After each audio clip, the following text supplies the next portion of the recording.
Hi guys, and welcome to Fitness Teacher 1. The channel is there to help you guys with your fitness, diet and mindset.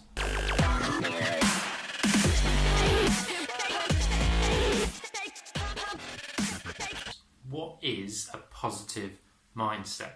So I'm going to explain to you first what it isn't. A positive mindset is not finding that silver lining in the cloud, having the worst things happening to you and shrugging it and going, oh well, on the bright side.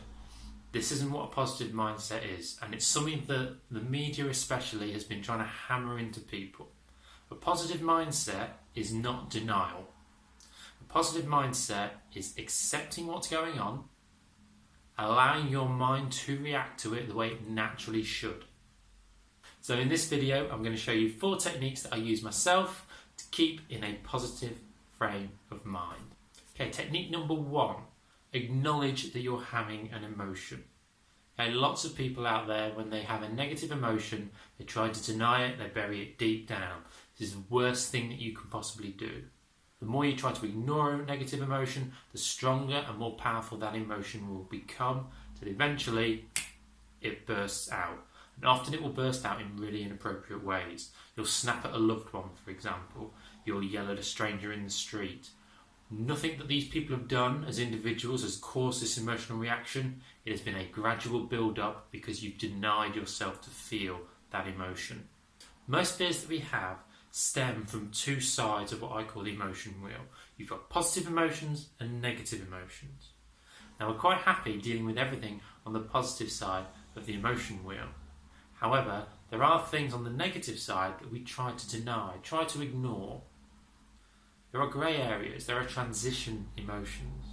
Often, the way our body reacts, fear and surprise can in fact be the same emotion.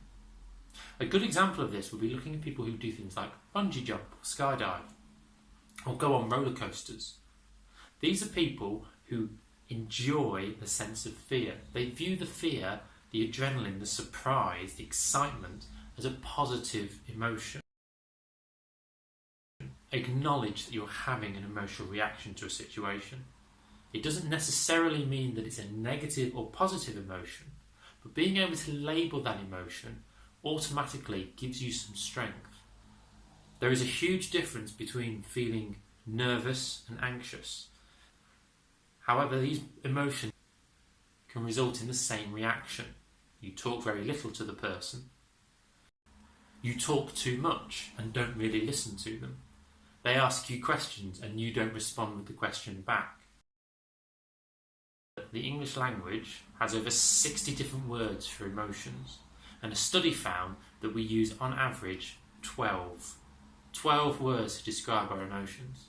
Being able to label an emotion straight away gives you some control over that emotion. You're able to pinpoint what a problem is, what an issue is, because it now has a name. Technique 2, a change of angles. Let's say you're going to meet up with a friend and they arrive 10 minutes late. Now, they may come in and feel frustrated at themselves, irritated, anxious, nervous because they've put you at a disadvantage. How you react to their lateness may depend on your personality. Some people are much more relaxed. It's okay, it's fine, you're late. Other people will have a more negative reaction. Most people react in 2 ways to a negative situation. They either become incredibly vulnerable as a way of showing they require help, they will ask for help, or they become incredibly defensive. They're feeling things but don't know how to label them. They're not following technique 1.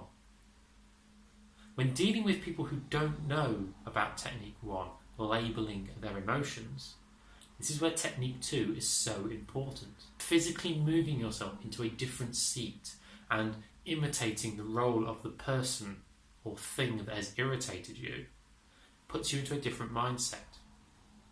A simple shuffle of your position allows you to think in their shoes. Every person on this planet has an emotion, and every action that we have is driven by that emotion. So being aware of what your emotions are, but also the fact that other people's actions are driven by their emotions, by their situation, you'll find that this will allow you to interact with people in a much more empathetic way. Technique 3. Predict and accept.